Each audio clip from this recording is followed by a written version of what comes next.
Gold hub తాకట్టులో ఉన్న బంగారాన్ని విడిపించి కొనబడును. అదే రోజు ఆన్లైన్ ధరకు కొని డబ్బులు ఇవ్వబడును. హాయ్, వెల్కమ్ టు మనం టీవీ.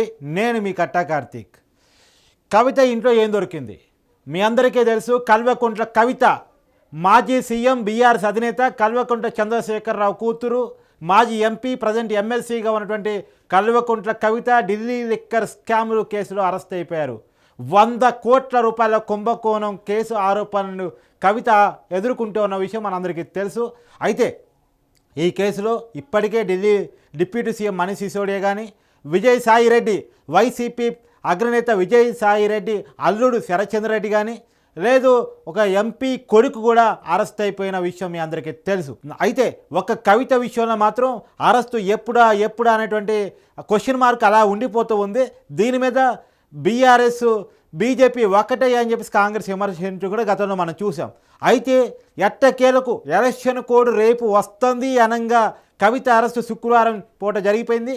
దీని మీద బీఆర్ఎస్ రాజకీయ యుద్ధం కూడా చేస్తూ ఉంది. అయితే ఇవంతా పక్కన పెడితే పొద్దున్న నుంచి ఈడీ కవిత ఇంట్లో సోదాలు నిర్వహిస్తూ ఉంది. అయితే కవిత ఇంట్లో ఈడీకి ఏం దొరికింది? ఇదే కీలకమైన పాయింట్. కవిత ఇంట్లో 40 కోట్ల విలువైనటువంటి డాక్యుమెంట్స్ పట్టుకున్నట్టు మనకున్నటువంటి సమాచారం. 40 కోట్లు ఒక హోటల్లో చేతులు మారిన దానికి సంబంధించిన డాక్యుమెంట్స్ కవిత ఇంట్లో ఇలా ఈడీ స్వాధీనం చేసుకుంది అనేది మనకు అందుతున్న సమాచారం. ఆ 40 కోట్లు ఒక ప్రైవేట్ హైదరాబాద్ గచ్చిబౌలిలో ఒక ప్రైవేట్ హోటల్లో డబ్బులు చేతులు మారుతున్నగా ఉన్నటువంటి డాక్యుమెంట్స్, దానికి సంబంధించినటువంటి డాక్యుమెంట్స్ని ఈడీ ఎలా కవిత ఇంట్లో హ్యాండ్ ఓవర్ చేసుకున్నట్టు ఎప్పటి నుంచో ఈడీ చాలాసార్లు ఆరోపిస్తూ ఉంది కోర్టులో.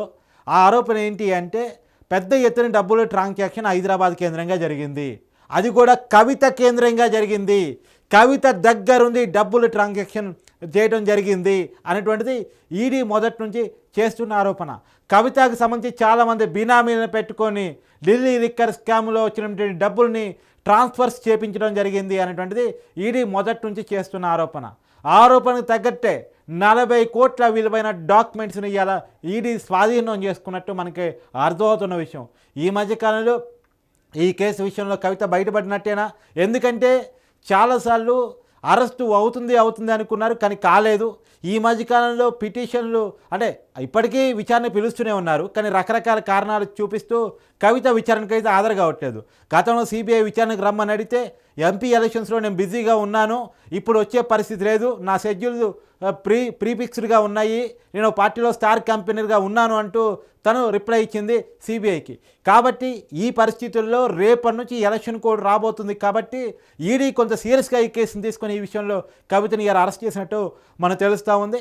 గట్టి సాక్ష్యాలను ఎట్టి పరిస్థితుల్లో కవిత విషయంలో బెయిల్ రాకుండా, రెండోది రిమాండ్ విషయంలో ఎలాంటి ఇబ్బందులు రాకుండా, కోర్టు ముందు ఎలాంటి ఇబ్బందులు రాకుండా గట్టి సాక్ష్యాధారాన్ని ఈడీ రూపొందించుకున్నట్టు మనకు అర్థమవుతుంది. 40 కోట్ల రూపాయల డాక్యుమెంట్ని పట్టుకుని దాని మీద కవిత గారి సైన్లు కూడా తీసుకున్నట్టు మనకున్నటువంటి సమాచారం. ఆ డాక్యుమెంట్కి సంబంధించినటువంటి పత్రాలన్నీ స్వాధీనం చేసుకున్నట్టు కూడా మనకు అర్థమవుతుంది. ఇవాళ పొద్దున్న నుంచి ఈడీ కవిత కార్యాలయాల్లోనూ తర్వాత ఇంట్లోనూ సోదాలు నిర్వహిస్తూ ఉంది. ఈ సోదాల్లో ప్రత్యేకించి ఇంట్లో ఒక ప్రైవేటు హోటల్లో చేసినటువంటి మొత్తం అది వాస్తవంగా ఏంటంటే ఢిల్లీ లిక్కర్ స్కామ్ అనేది ఒక హైదరాబాద్కు సంబంధించిన కేసు కాదు, దేశవ్యాప్తంగా చాలామంది ఇన్వాల్వ్ అయిన కేసు. అది హైదరాబాద్ కేంద్రంగా ట్రాన్సాక్షన్స్ మొత్తం ఇక్కడ గెటాన్ అయినాయి. అదే ఢిల్లీ లిక్కర్ పాలసీ విషయంలో జరిగినటువంటి కుంభకోణం, ఆ ఢిల్లీ ప్రభుత్వానికి లింక్ అయిన కుంభకోణం.